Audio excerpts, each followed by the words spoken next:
Olá, pessoal. Então, hoje nós vamos falar sobre um tema que eu gosto muito e que eu acho que nesse momento é fundamental para todos nós, que é a motivação e a aprendizagem. Nós vamos focar principalmente no ensino médio. Esse texto que eu passei para vocês, ele fala um pouquinho também da aprendizagem, da motivação, em outros momentos, né, do estudo, do ensino. Então, nos anos iniciais, no ensino fundamental também, mas aqui o nosso foco é o ensino fundamental, porque é aquele em que geralmente a gente atua, né, com adolescentes. Então, para começar, vamos assistir a um videozinho que está passando na televisão a todo momento, para a gente falar de motivação. E se uma geração de novos profissionais fosse perdida? Médicos, enfermeiros, engenheiros, professores. Seria o melhor para o nosso país? A vida não pode parar, precisa de aluno, se reinventar, superar. Dias melhores virão. E por isso eu quero fazer o Enem este ano. Opa, para tudo. Acho que não é bem essa motivação que a gente vai falar hoje, não. Quando a gente fala de motivação, né, a gente precisa considerar que a gente está falando aqui de motivação no processo de ensino-aprendizagem, né? O ensino-aprendizagem envolve uma relação, né, de aluno com professor, e é claro que existem várias situações que a gente aprende que não há, né, um professor por perto, em que a gente inclusive nem percebe que está aprendendo, mas está aprendendo, né? Mas o foco da nossa aula de hoje é a motivação na escola, tá? Então, assim, quando a gente está coloquei, né, esse vídeo aqui que está passando na televisão, né, sobre a necessidade dos alunos estudarem por conta própria, estarem motivados para fazer uma prova lá na frente. A gente está desconsiderando uma série de condições, né, importantes para a aprendizagem, né? Quais sejam elas, por exemplo, a questão do acesso a materiais, né? Então, se a gente está lidando nesse momento com uma situação inesperada, né? A gente foi pego meio que de surpresa, embora a gente soubesse que existia uma pandemia no mundo, a gente não esperava que houvesse um decreto que dissesse a partir de amanhã ninguém mais sai de casa, né? Ninguém mais vai ter aula. Então, não houve tempo para os alunos pegarem livros, né? Irem até a biblioteca pegar livro para levar para casa, né? Outros materiais. A gente sabe que muitos alunos que estudam em escola pública e inclusive nas faculdades e universidades não têm acesso adequado à internet, né? A uma internet de qualidade que lhes possibilite acessar os conteúdos. E nesse momento o que a gente está observando é uma diferença significativa, né, gritante mesmo, de acesso à aprendizagem com os alunos de escolas públicas em casa, né, sem poder ter acesso à aula, e os alunos de escolas privadas, né, uma parte delas, oferecendo ensino à distância, como é o caso do que a gente está fazendo aqui nesse momento. Né? Então, aqui nesse caso, a gente não está falando de motivação, né? A gente está falando de acesso à aprendizagem, né? Não dá para você se motivar no vazio, né? Sem nada. Então, não é isso que a gente vai falar, né? A gente não vai dar motivação para quem não tem acesso. A gente precisa primeiro dar todos os recursos para poder falar de motivação. Bom, mas voltando a essa questão, o que é motivação, né? Geralmente, né, esse tema é um dos temas mais solicitados, né, direta ou indiretamente nas escolas, né, pelos professores. Por quê? Porque muitos se queixam que os alunos parecem que estão ali naquele espaço como se tivessem obrigados, né? Eles não têm interesse, não demonstram motivação suficiente para aprender, prestam pouca atenção na aula, trabalham pouco. Parece que o interesse maior, único, né, é de abandonar a escola o quanto antes. É como se a escola fosse uma pedra no caminho deles, né? Se a gente pensar bem, em alguns casos a escola pode ser essa pedra sim, se a escola não promover transformação na vida desses alunos, né? Então a escola ela precisa ser um espaço que garanta a aprendizagem, né, e que ofereça, né, mostre para os alunos que ali é sim um caminho possível de transformação. Mas além disso, mesmo quando essa escola, né, seja um lugar interessante, a gente precisa mostrar para os alunos que é possível sim aprender e transformar a sua vida nesses espaços. Quanto aos alunos, né, os professores também se queixam que muitas vezes eles fazem um esforço inadequado para estudar, né, estudam de forma mecânica, não compreendem o significado, né, do que escutam, né, pensam o tempo todo na aprovação. Né? Então a gente tem vários exemplos, né, de alunos, né, de perfis diferentes de alunos, que estão preocupados, alguns estão super empolgados quando fala de que vai ter uma competição, que vai escolher qual é o melhor, alguns estão, nossa, agora eu vou estudar. Outros estão o tempo todo ali pensando assim, não, eu quero saber um pouco mais sobre isso, qualquer aula que me interessa, porque sempre tem algo a aprender com cada disciplina, né? Mas tem outros alunos que dizem assim, não vejo a hora de chegar o final do ano, não vejo a hora de chegar ao final dessa aula para sair daqui. E tem aqueles que nem se manifestam, né, que estão ali como se tivessem obrigados mesmo. No texto que eu passei para vocês, de Jesus Tapia, ele dá alguns exemplos de alunos nesse sentido, né, alunos diferentes, mostrando como é variado, né, o público que a gente costuma lidar na escola. Em qualquer escola, tá, gente? E, inclusive, no nível superior também. Eu queria falar um pouquinho desse autor, que é o Jesus Tapia, porque ele escreve vários textos, né, clássicos, já considerados clássicos, sobre motivação. E aí eu enviei esse para vocês, que é um texto bem extenso, bem completo. A gente não vai dar conta de destrinchar ele todinho aqui, mas a gente vai fazer o possível, tá bom? Eu queria só chamar a atenção que esse autor, ele é espanhol, então uma parte dos exemplos que ele dá, né, são exemplos típicos da Espanha, que tem características um pouco diferentes do Brasil, né? Mas nós somos humanos, então a gente aproveita uma parte, né, desse conteúdo que ele disponibiliza sobre motivação. Mas é importante considerar que não é um conteúdo, né, a pesquisa dele, em geral, não é produzida, né, aqui no nosso país. Então, a gente tem nossas especificidades, tá bom? Então, para começar, a nossa pergunta é: o que é que eu posso fazer para que meus alunos se interessem pelo que ensino e para motivá-los a se esforçarem para aprender? Né? Porque a gente sabe que a aprendizagem é um processo que requer presença, né? Que requer participação. Ninguém aprende por ninguém. Então, para começar, eu queria ler para vocês um texto do Rubem Alves. Não sei se todos vocês conhecem, mas ele é um educador muito conhecido, né? Tem vários textos muito famosos. E aí eu queria ler um texto dele. Ele já faleceu, né? Há alguns anos atrás, há pouco tempo.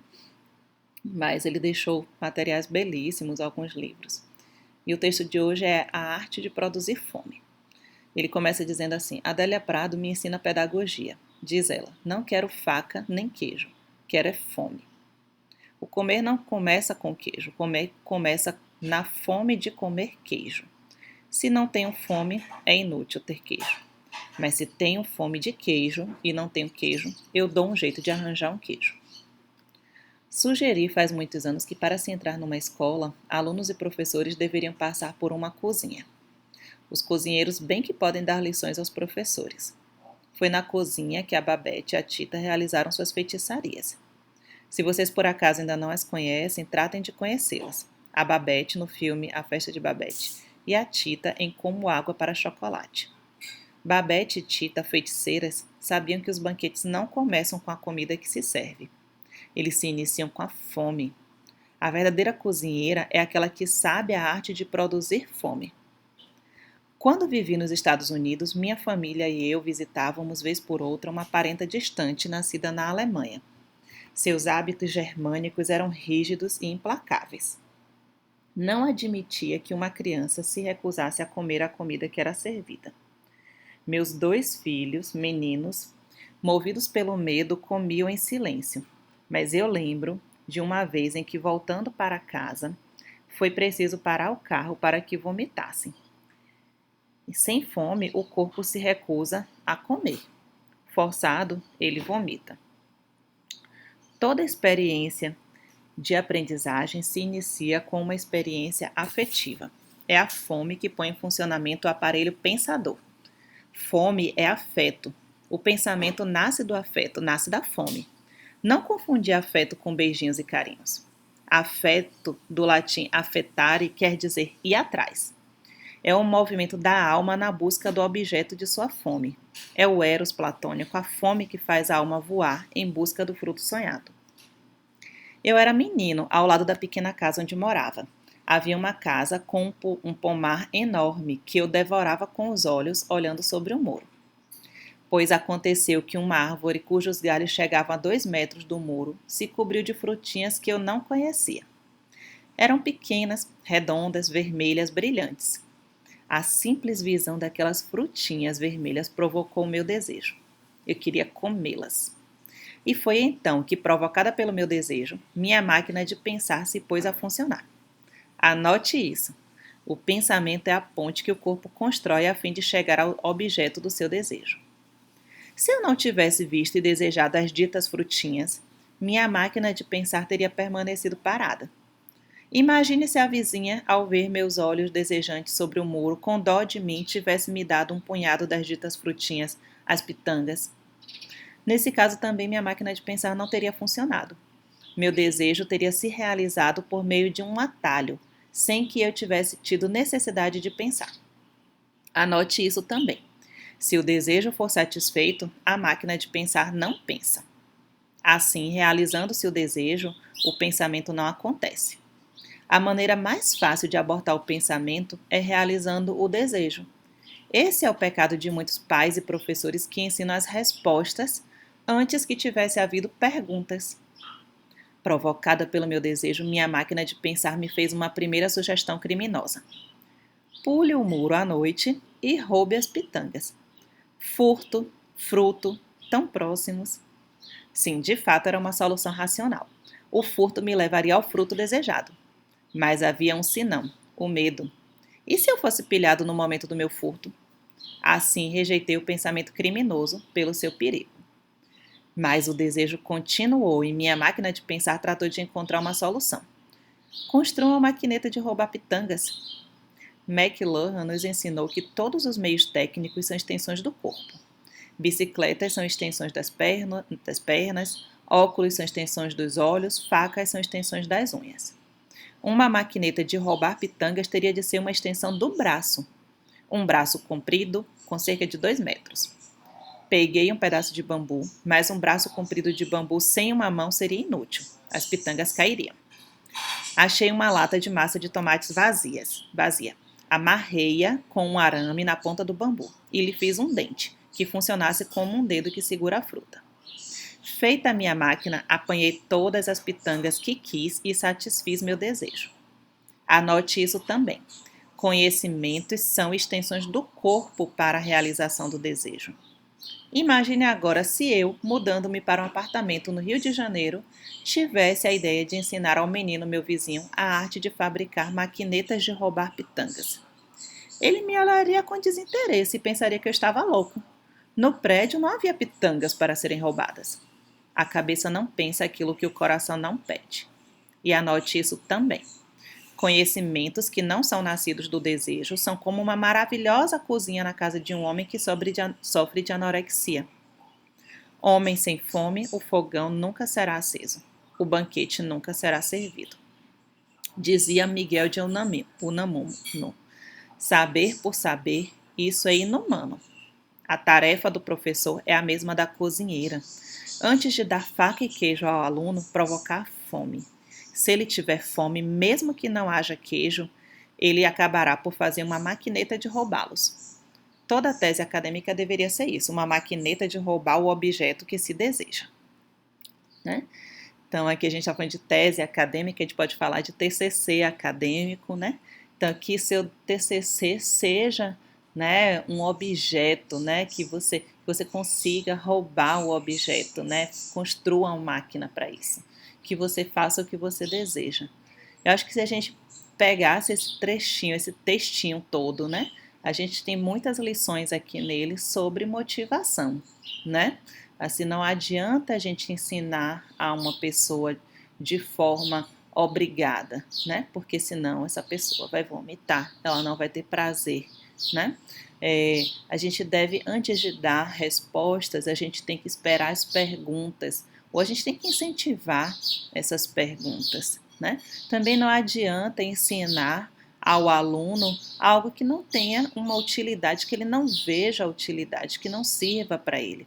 A aprendizagem tem que ser significativa, né? Ou seja, você tem que aprender porque você, baseado naquilo que tem a ver com a sua realidade, né? Então, esse texto, eu acho ele a cara, né, da motivação, ele serve para a gente abrir, né?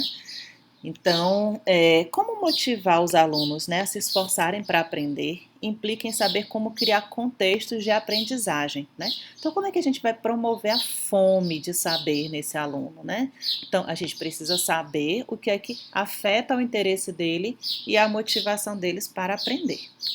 Então, para começar, antes de começar mesmo, né, se a gente pensasse assim, se eu fosse professor, né, vamos imaginar que todos vocês são professores.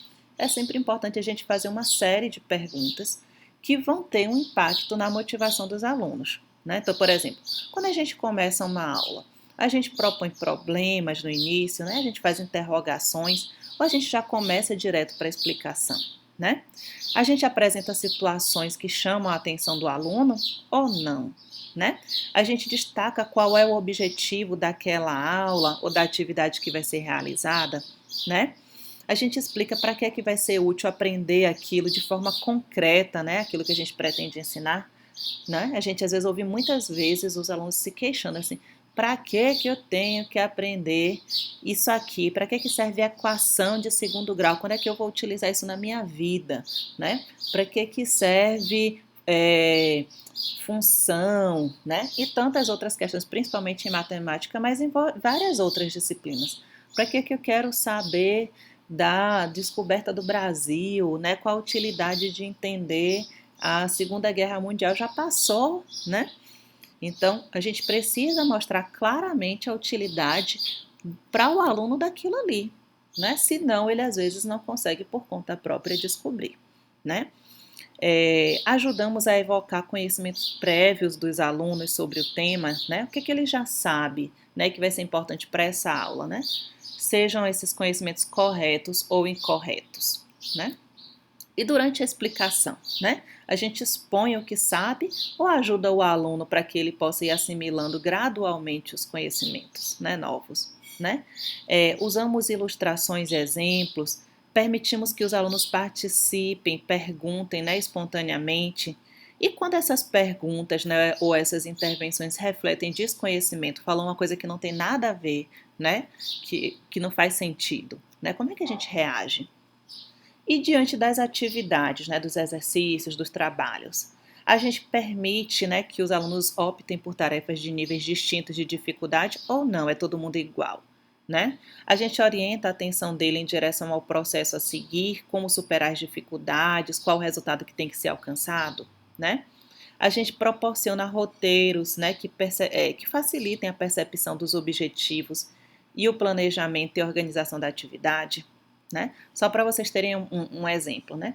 Eu lembro que eu tive um professor de física que ele dava para a gente um roteirinho e ele dizia assim, ó, lá no roteiro tinha, não tinha as regras, não tinha as fórmulas, não tinha nada, mas tinha dizendo assim, ó, primeiro, né?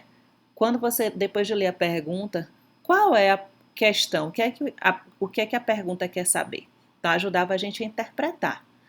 Depois, veja todas as variáveis que você tem, todos os valores. Aí a gente anotava. Depois dizia, transforme para o modelo, né, para as medidas adequadas, porque existe, né, a medida correta. Então, é sempre medida em metros. Então, se tiver em centímetro, mude para metros. Aí depois ele dizia, faça a fórmula. Coloque separado a variável que você quer descobrir. E só depois coloque os números e faça o cálculo. Isso ajudava muito, né? Era um roteiro que a gente podia usar para fazer prova, para fazer as atividades no dia a dia. E ajudava muito a gente a evitar certos erros que tinham a ver com esse processo, né? Nós damos exemplos, né? Ou modamos o uso preciso dos procedimentos e estratégias, né? Com relação, né? Às atividades, nós possibilitamos que os alunos façam as tarefas de modo cooperativo. Dizemos que eles podem pedir ajuda quando não souberem como seguir, né? E quando eles cometem erros, quando eles estão com dificuldades, como é que a gente se posiciona, né? Com relação à avaliação, né? nós planejamos a avaliação para saber por que houve a falha, né? Ou a gente faz uma avaliação só para saber se o aluno sabe ou não sabe, né? E os resultados, o que é que a gente faz com eles, né? A gente mostra através deles como superar os erros, a gente usa para comparar um aluno com outro, né? Entrega lá na ordem, dizendo, ó, esse aqui foi o melhor e foi descendo, descendo, descendo até o pior, né? E, por fim, acho que a questão, né, importante na avaliação também, é realmente relevante saber aquilo que nós estamos perguntando? Ou a gente está escolhendo a nota de rodapé, né, a exceção, para que os alunos respondam? Então, responder essas questões que a gente fez são várias perguntas, não é verdade, né? E a gente mais ou menos sabe que a resposta sim ou não a elas tem a ver com motivação, né? Mas exatamente quais pautas de atuação são as mais adequadas, né? Elas são adequadas para todos os alunos, em qualquer situação. Por que umas são mais adequadas do que outras, né?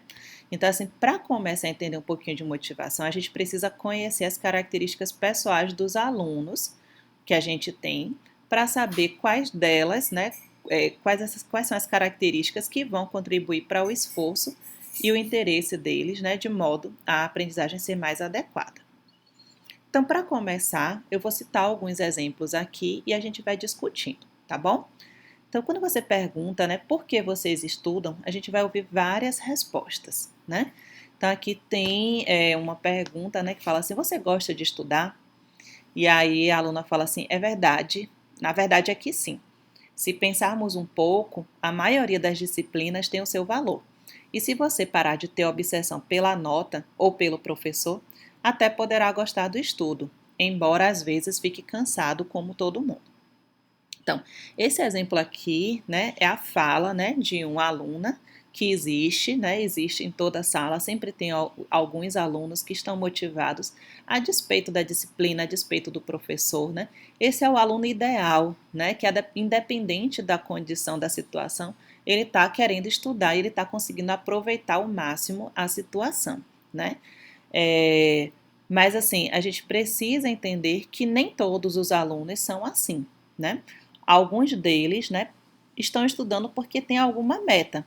Pode, inclusive, ser uma meta muito física, muito concreta, muito material e até imediata, né? Por exemplo, tem aluno que estuda porque no final do ano vai ganhar uma bicicleta, ou vai ter direito a viajar para onde ele quiser, né? Ou quem sabe até ganhar um carro, né? Para quem já está no ensino superior.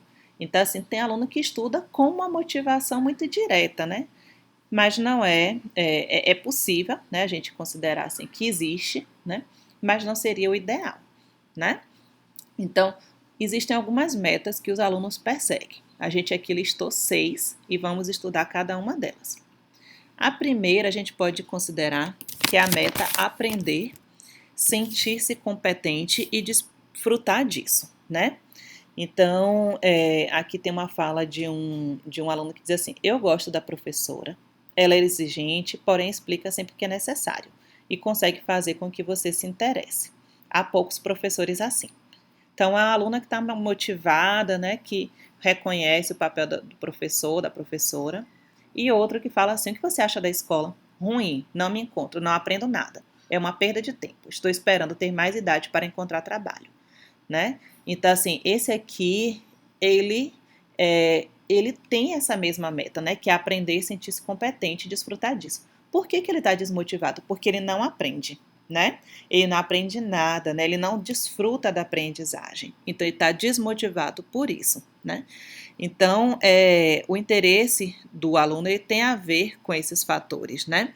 É importante que o aluno sinta, né, que as situações de aprendizagem têm o significado de incrementar as suas capacidades, tornando ele mais competente e capaz de desfrutar do seu uso, né? Que ele sinta que aquilo ali vai servir para alguma coisa, que aquilo que ele aprende é importante por si só, né? Os alunos também se sentem mais motivados, né, mais à vontade quando eles entendem e quando são auxiliados, né? Quando ele sente que não aprende nada, ele fica desmotivado. Então, aprender, né, ter êxito é uma das principais formas de reforço da atividade escolar, né? E aí a gente vai fazer, né, uma explicação interessante, né? Que às vezes a gente fala assim, o aluno não está motivado e por isso ele não aprende, né? Mas, na verdade, o ideal seria a gente pensar o contrário. os alunos às vezes não aprendem, né? Ou melhor, eles não estão motivados porque não aprendem, né? Tentam aprender e não dá certo. Por mais que se esforcem, não conseguem aprender, não conseguem ter bons resultados, né? Então, o que a gente pode fazer para que eles se sintam realmente motivados, né? Então, uma meta para muitos alunos é aprender algo que seja útil, né? Aqui tem um aluno que diz assim, que escolheu estudar informática, que era uma disciplina optativa, porque ele diz assim, pelo menos posso aprender algo útil, né? Então, os adolescentes vivem um contexto muito influenciado pela necessidade de, no futuro breve, entrar no mundo do trabalho, né? Então, eles querem que aquilo que eles estejam aprendendo seja útil de alguma forma, né? Só que assim, quando a gente fala de utilidade, não é só utilidade para o trabalho, né? Pode ser utilidade para a vida, tá, gente? Assim, por exemplo, você diga assim ao meu aluno, hoje a gente vai aprender sobre eletricidade na aula de física. Vocês agora vão poder trocar a tomada da casa de vocês sem precisar contratar uma pessoa. Então, isso é uma utilidade clara para a utilidade da pessoa na vida, né? Outra coisa também, não precisa nem ser tão distante assim, concreto, né, na vida. Pode ser aprender algo, assim, eu estou estudando porque meu filho de 5 anos, ele está estudando na escola e eu digo a ele, você está estudando para você aprender a ler, né? Minha filha quis aprender muito a ler porque ela adora revistinha em quadrinho, adora, né, adorava ouvir as histórias. E eu dizia para ela, estude, né, preste atenção na aula porque você vai aprender a ler sozinha, você não vai ficar toda hora precisando me pedir para ler um livro para você, porque você vai ler quando você quiser, os livros que você quiser. Gente, para isso, falar isso para ela, era um mundo à frente, assim, era uma... Porque vocês não têm noção do quanto ela gostava de ler, né? E ela trazia um livro atrás do outro, né? Então, assim, hoje em dia ela lê, né? Ela pega as revistinhas, os livros e ela lê sozinha, né? Então, não é necessariamente algo só distante, né? Mas algo imediato também, né? Você compreender um princípio, resolver um problema, né? Ter acesso a diferentes estudos, ao mundo profissional. Então, tanto pode ser a curto prazo quanto a longo prazo, né? A gente também percebe que tem alguns alunos que têm uma motivação intrínseca, né? Eu aprendo porque eu acho isso aqui interessante, é legal saber. E tem outros, né, que têm uma motivação extrínseca, né? Que é o caso que a gente está falando assim, minha motivação é que lá no futuro, né, isso aqui me sirva para poder entrar na faculdade que eu quero fazer medicina. Então, quanto mais eu souber, melhor para poder no futuro passar no Enem com uma boa nota, né? Tem pessoas que estão, inclusive, querendo aprender para competir, para ser o melhor da turma, né? Então, não é realmente o mais adequado para a turma, né? Em termos, assim, de essa questão da competição, né? Mas tem algumas pessoas que são motivadas por isso, né? Para que sejam as melhores. E aí, quando um aluno não percebe a utilidade do que está sendo ensinado, quando ele não consegue associar com nada, ele acaba perdendo o interesse e a motivação. E sente que o que faz é só por obrigação, né? Então, assim, por exemplo, um aluno que estuda latim diz assim, para que serve isso? Podíamos aprender algo mais útil. Me incomoda que me obriguem a fazer coisas que não servem para nada, né? Estudar história me aborrece. Para que serve estudar a Revolução Francesa se houve ou não a convenção diretória e a guilhotina? Tudo se reduz a memorizar e voltar a contar o que lhe dizem na aula. E quando acaba, se você não se tornar professor, não serve para nada, né? Então, a gente precisa, né, conseguir que os alunos percebam a finalidade e a relevância concreta do que estão tentando aprender, né? Se, por exemplo, latim, qual a utilidade do latim? Né? Às vezes aprender a origem de certas palavras ajuda muito a entender o significado, né? E até a utilidade mais correta das palavras no dia a dia, dos sentimentos que a gente tem, né? Então, quando a gente fala assim, aprender, de onde é que vem? Vem de apreendere, né? Apreendere significa segurar algo, fixar. Então, é isso que significa aprendizagem, algo que tem duração, que fica, né? Então, aprender latim tem sua utilidade. Estudar história, né? Nem deveria precisar falar disso, né? Mas hoje em dia, mais do que nunca, a gente entende, né, a utilidade da história. Quando a gente fala de pandemia, já houve pandemia antes? Já. Como foi que as pessoas se comportaram naquele tempo? O que foi que fizeram que deu certo, né? Se a gente fala hoje em dia do momento político que a gente está vivendo, isso já aconteceu antes, deu certo ou deu errado, né? Não deu muito certo. Por que não deu muito certo? Resultou em tal coisa, né? Então, estudar história, né, ajuda muito a gente a tentar não repetir os erros do passado, a entender por que as coisas estão assim como estão hoje no presente, por que a gente se senta numa sala de aula de uma determinada forma, quando é que surgiram as escolas e assim por diante. Eu demorei para entender o sentido de história, mas hoje em dia, para mim, é uma disciplina essencial, né? Eu acho que deveria ser para todo mundo. Atingir notas aceitáveis, né? Então, assim, é uma outra meta que muitos alunos perseguem, né? Então, assim, para muitos alunos do ensino médio, o que motiva realmente a estudar são as notas. Ser aprovado, né, ou conseguir uma determinada nota lhe dá segurança, né? É um requisito para desfrutar da aprendizagem. Né? Então, aqui tem uma fala de uma menina que diz assim, você vai sair essa tarde? Não, tenho que estudar. Amanhã tem avaliação, não vou muito bem e não quero ter que passar o verão estudando. Aí outro pergunta, né? Por que você estuda tanto? A verdade é que muitas matérias eu não gosto, né? Porém, eu gostaria de seguir a carreira que me agradasse, ainda que não saiba qual. E quero evitar que me falte nota. Então, aqui, né, a característica do sistema espanhol, né? Que as notas são o elemento que é utilizado para entrar na faculdade, né? Mas, enfim, a gente também precisa entender, assim, que quando um aluno estuda e ele não tem uma boa nota, né, como resultado, isso assim reforça para ele a ideia de que não vale a pena estudar, que por mais que ele estude, né, ele não está conseguindo obter uma nota adequada, então não vale a pena fazer, né?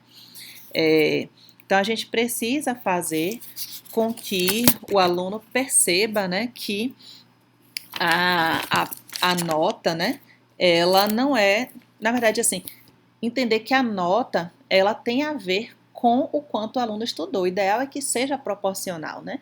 E a gente sabe, assim, que além da nota em si, né, ser importante, né, às vezes como uma questão mais emocional, sei lá, mas, assim, existem consequências concretas, né, quando um aluno não é aprovado. Né, por exemplo, repetir o ano, não poder mais ficar junto com os colegas, né, com os seus amigos, às vezes deixar, né, ter algumas consequências negativas mesmo assim, não vou poder viajar esse ano nas férias.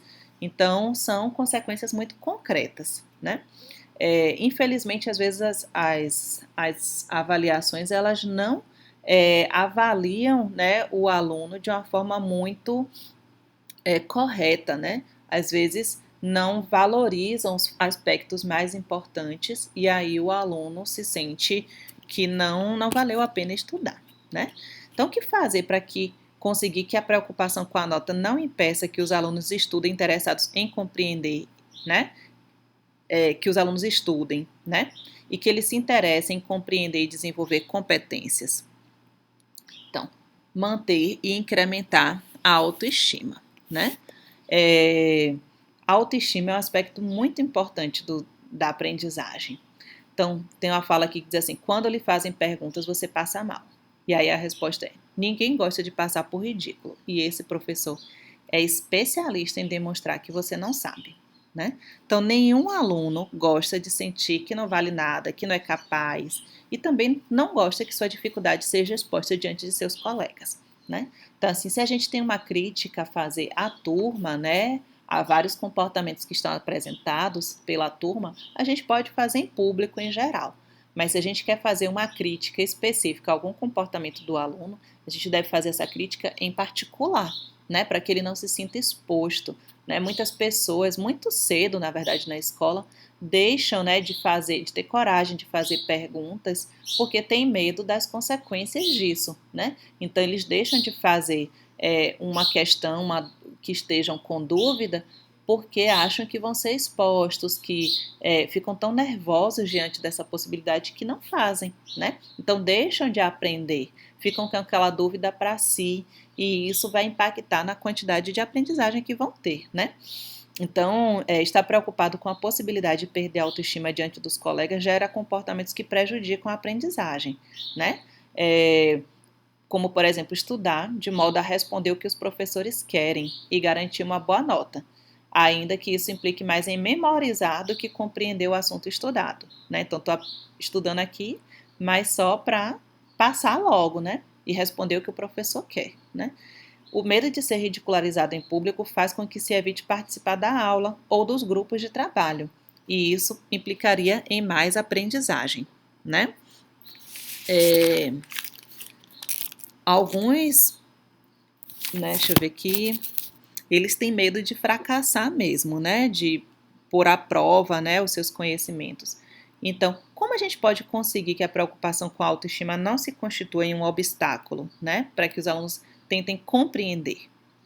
Então, a quinta meta é sentir que o aluno, né, que alguns alunos adotam, é sentir que atuam com autonomia e não por obrigação, né?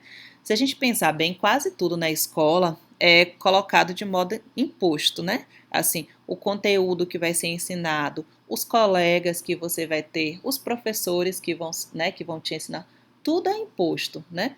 Poucas coisas podem ser organizadas de modo autônomo, né? Escolhidos de modo pessoal.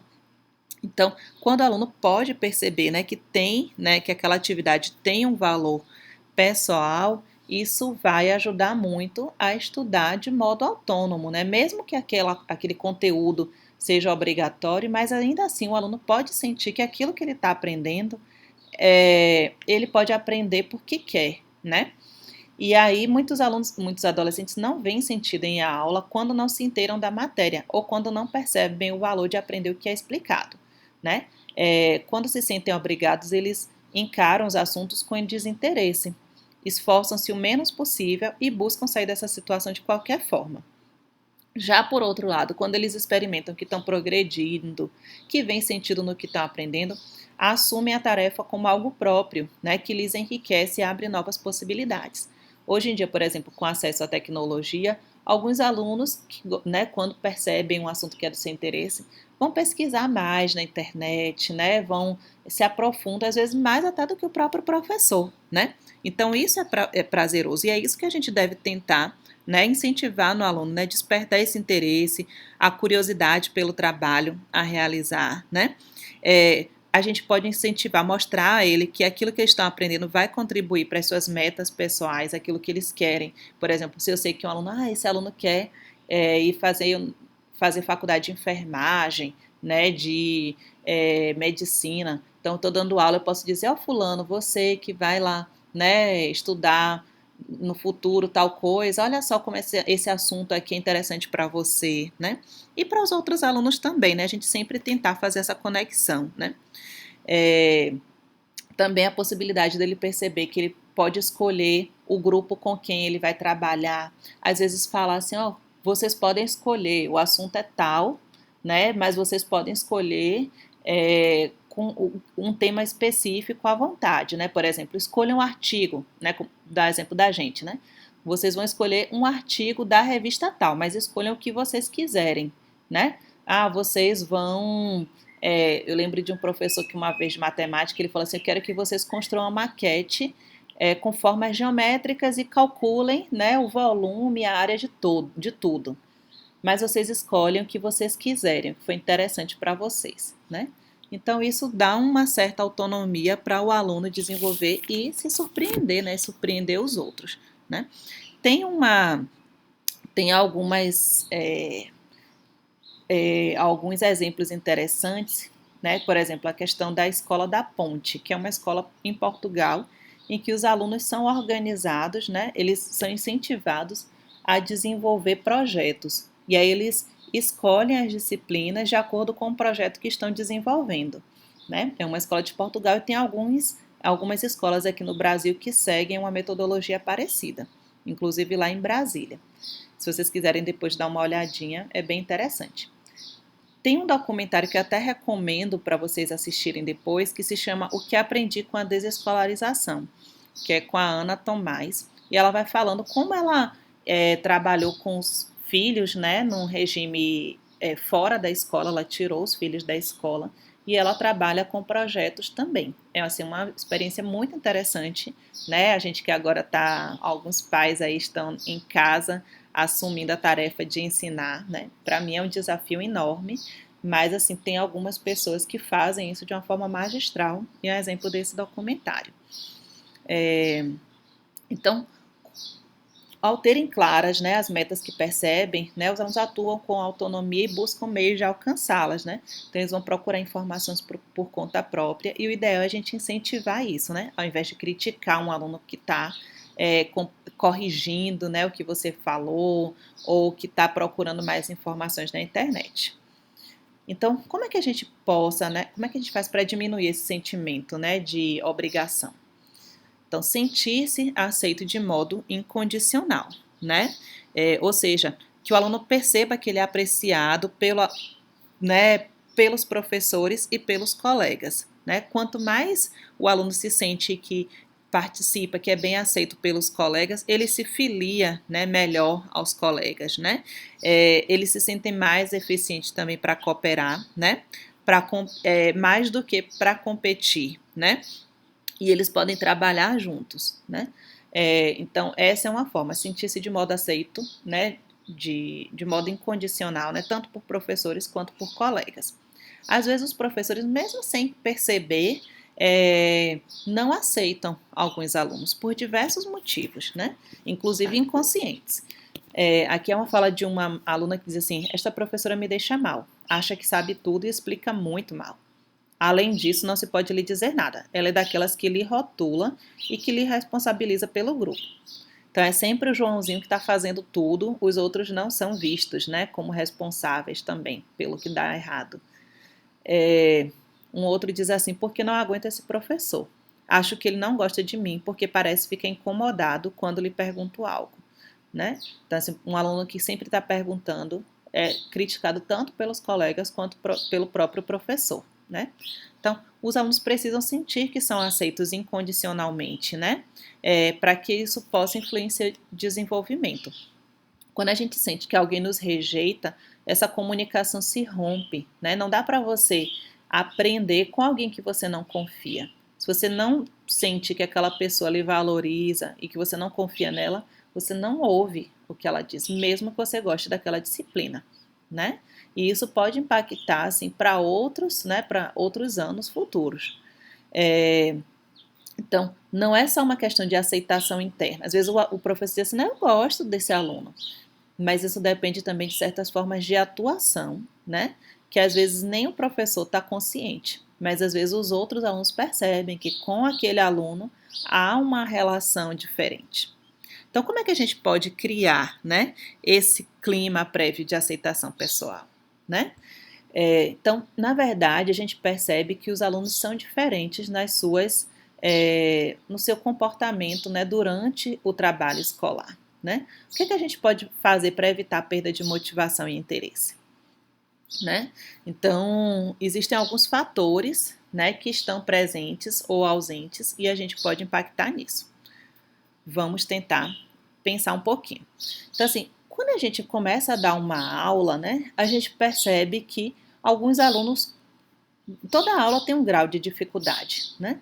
Então, alguns alunos, logo no início, né, se esforçam para aprender.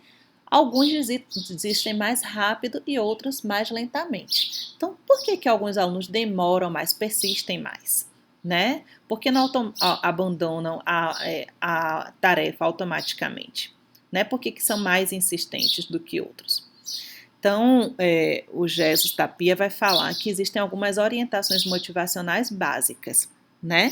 Tem alguns alunos que são orientados para a ação, né? Que é para o processo de realização da tarefa, e outros que são orientados para o estado, que é para a experiência derivada do resultado obtido neste momento. Ou seja, algumas pessoas, durante uma explicação, estão interessadas em entender aquela explicação até o final. Por que não entenderam? Em pensar em fazer perguntas, em responder essas perguntas. Durante uma atividade prática, da mesma forma, diante dos erros também, diante dos efeitos desses erros. Eu passei, não, eu reprovei por causa do que eu errei. Então, como é que se comporta? Né? Então, aqueles alunos que estão orientados para a ação, que é para o processo de realização da tarefa, eles estão com sua atenção centrada na busca das ações necessárias para realizar o processo que lhe permite compreender e aprender, né? Então, como é que eu aprendo, né? Como é que eu aprendo isso aqui? Então, eles querem entender esse processo. Já outros alunos estão preocupados para o estado, né? Que é a experiência derivada do resultado obtido neste momento. Como assim, professor? O que vai resultar nesse esforço todo? Eu vou passar ou não vou passar? Eu vou tomar uma reclamação ou não vou tomar reclamação? Eu vou tirar nota alta ou uma nota baixa, né? Então, e até nesse estado emocional, né, que provoca, né, que é provocado por esse resultado, né? Então, a gente precisa pensar assim, em como eu vou fazer, né? A gente observar, em primeiro lugar, como é que esses alunos, né? Quais são os alunos que estão orientados mais para a ação ou para o estado? E como é que isso é construído, né? Isso, na verdade, é construído ao longo dos anos que a gente passa na escola, né? Assim, quando a gente começa a fazer críticas aos alunos, quando eles percebem os resultados. Então, alguns começam, se a gente pensar no contínuo, né? Então, alguns começam a ficar orientados para o estado, né? E outros permanecem orientados para a ação. Então, por exemplo, quando a gente está estudando para aprendizagem, né? O que está orientado para a ação. Busca saber, né, do professor o que é que está errado para atingir seu objetivo, né? O objetivo continua sempre sendo o de compreender, né? Enquanto que outros, né, que estão mais orientados para o estado, quando tomam a nota baixa, né, perguntam assim, professor, você não pode arredondar aqui não? Considere isso aqui. E às vezes utilizam até de alguns artifícios, né, inadequados para conseguir a aprovação. Então, isso vai repercutir em todas as ações que esses alunos fazem, né? Tem alguns alunos que também estão orientados para evitar, né? Que sentem a nota como um castigo, né? Que vai lhe obrigar a continuar estudando para aquilo que eles tentam evitar, né? Então, dentro desses alunos, tem os orientados para a ação, tem os orientados para o resultado, né? E tem os outros que estão orientados para a evitação, né? Para evitar o estudo, para evitar estudar, né? Então, isso é muito resultado da forma como foram organizados ao longo da vida, tá? E aí a gente aqui traz algumas dicas, né, do que fazer para motivar os alunos, né? Um dos principais aspectos, até vou passar aqui, que é esse slide aqui, né? É a gente pensar assim, como é que essa tarefa vai ser realizada, né? Eu tenho um assunto para ensinar. Ela vai ser, né? Vou passar uma tarefa. Vai ser uma tarefa só para todo mundo, né? Igual, né? Ou vão ser diferentes tarefas, né? Vamos lá, a gente vai fazer tal assunto, né? Vamos aprender tal assunto e distribuir várias tarefas diferentes, permitindo que os alunos participem, né, de grupos, escolham o grupo do qual quer participar, né? Sendo que todas direcionadas ao mesmo objetivo. Então, assim, isso vai permitir que o aluno escolha qual grupo que ele quer, né? Então, diminui o sentimento de obrigação. Você pode colocar níveis diferentes de tarefas, né? Mais difícil, mais fácil, intermediária.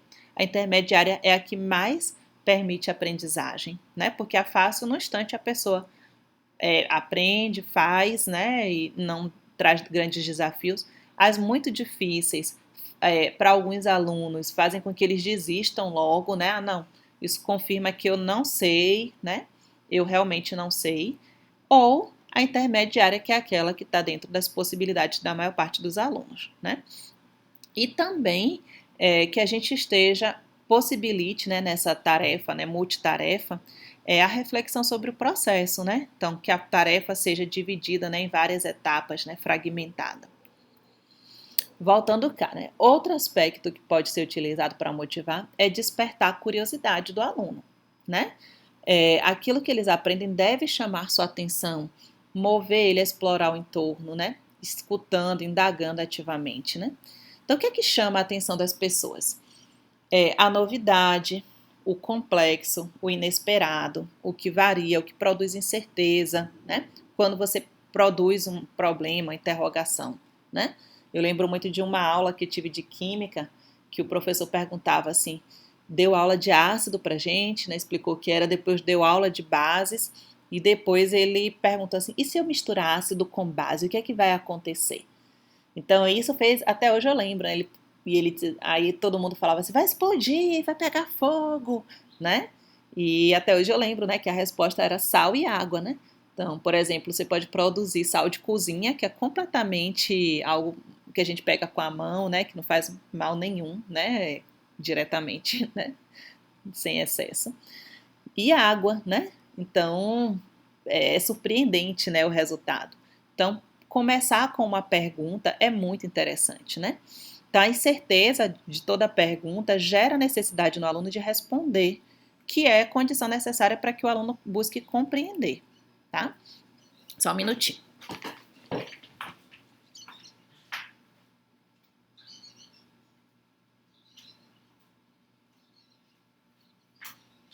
É que não posso pausar, rápido, foi rápido mesmo, né? Então, mostrar a relevância específica do conteúdo ou atividade, né?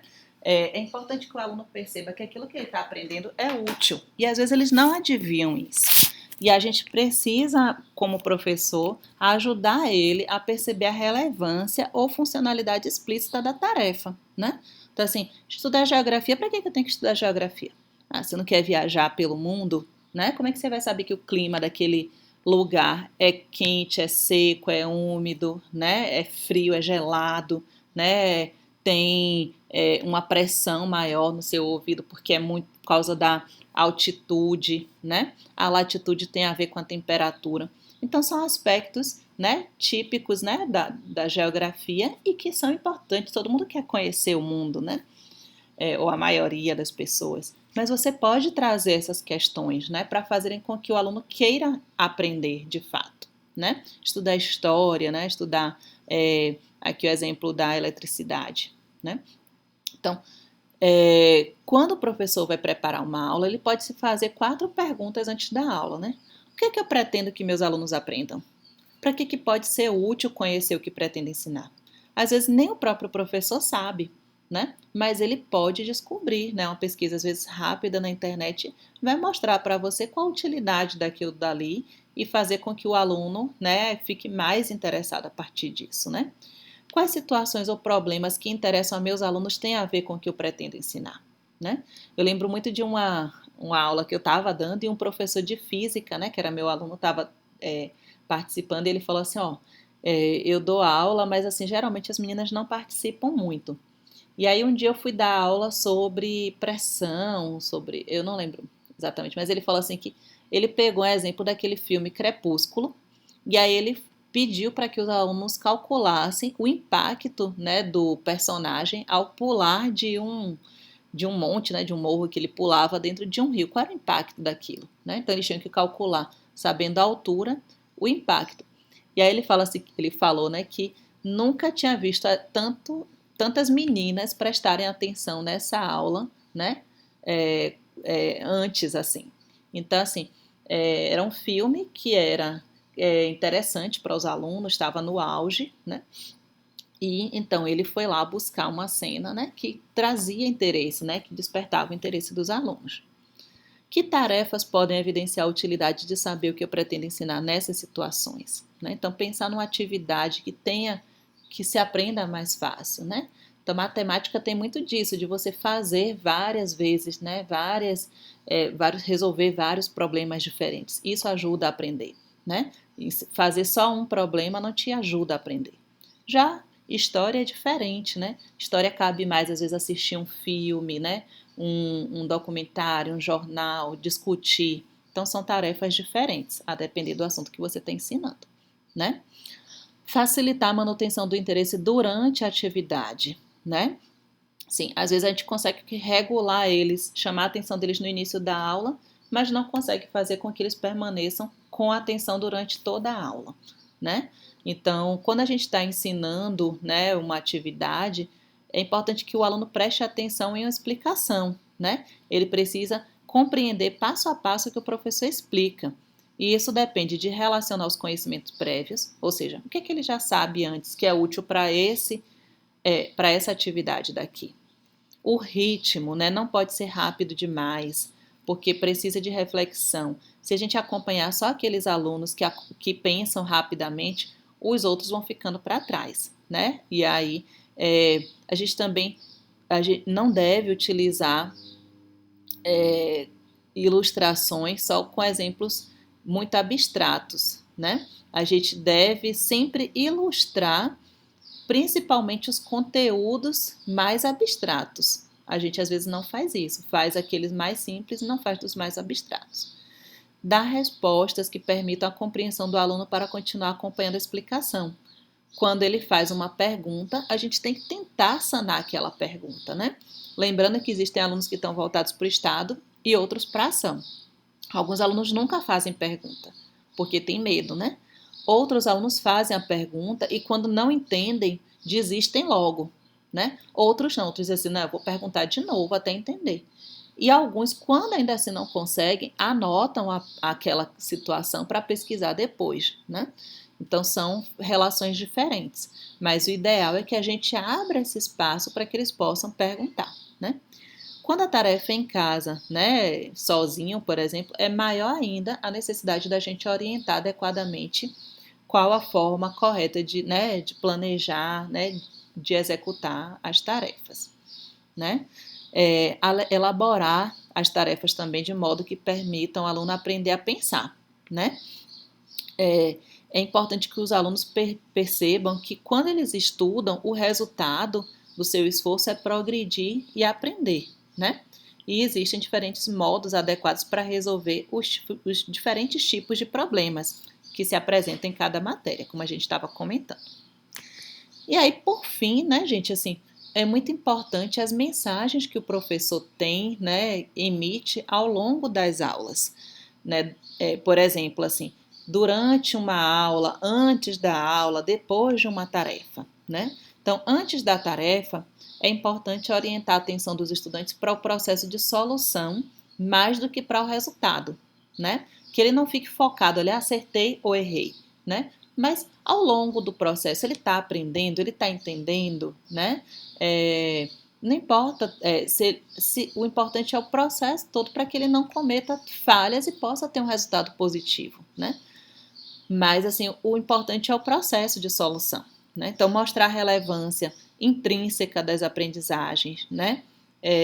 Orientar a atenção para o processo a seguir até detectar as dificuldades, né? E os modos de superar essas dificuldades, né? Sugerir estratégias a empregar, né? A necessidade de prestar atenção ao que acontece durante a sua aplicação.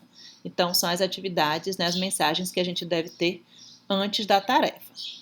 Durante a tarefa, a busca e a comprovação de possíveis meios de superar as dificuldades. Então, sugerir pistas para o planejamento, né? Ajudar a estabelecer metas realistas, sugerir como dividir as tarefas em partes, né? Isso vai dar pista para o aluno encontrar o caminho para superar as dificuldades. E depois das tarefas, né? Ajudar o aluno a pensar sobre o processo seguido, né? Ajudar a utilizar o fracasso, né? Os erros como ocasiões para aprender, né? Entender que todo mundo erra, que faz parte mesmo, né? Mas o importante é continuar, refazer, né? E transmitir confiança nas possibilidades dos alunos, né? Uma coisa importante também é demonstrar com o exemplo, mostrar as atividades para os alunos, tá? Além disso, né, dessas questões aqui, o texto que eu passei para vocês traz outras questões, fala sobre a autoridade, né, do professor, qual é a relação que ele tem com a autoridade, se ele é permissivo, se ele é autoritário ou se ele é democrático, né? O permissivo, por exemplo, não incentiva a aprendizagem, porque qualquer coisa é válida, né? O autoritário, às vezes, funciona naquelas turmas que são mais briguentas, que tem muita discussão, né? Mas quando também tudo se acalma, já não funciona tão bem, porque o aluno não tem autonomia para fazer suas atividades. E o democrático é aquele que está sempre dialogando com os alunos, né? E incentivando eles a aprender, né? Não é deixar fazer o que quer, né? Mas discutir, né? Oportunizar que eles também opinem, né? Uma questão também importante é reconhecimento, né?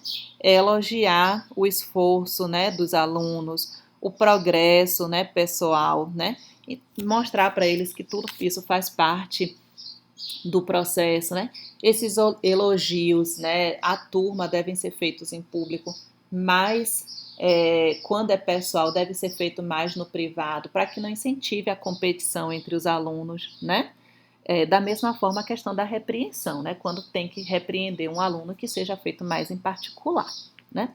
Outra questão importante é o trabalho em grupo, né? Isso aumenta a probabilidade de aprendizagem e também quando tem, né, uma falha, elas são diluídas no grupo, né?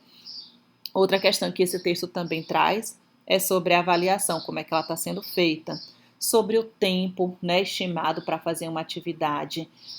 Muitas vezes, quando você não dá um tempo, um prazo, os alunos não se programam e não conseguem realizar, vão deixando sempre para depois. Né? Quando você estipula um prazo, isso vai impactar, às vezes, em ansiedade. Né? Para alguns alunos, essa ansiedade estimula, né? É facilitadora do rendimento, né?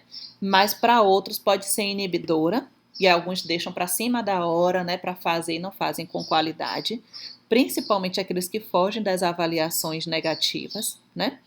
Enfim, então aqui finalizando a nossa aula, né? É muita coisa quando a gente fala de motivação, é um tema que eu gosto muito, mas a gente, né, o tempo é limitado.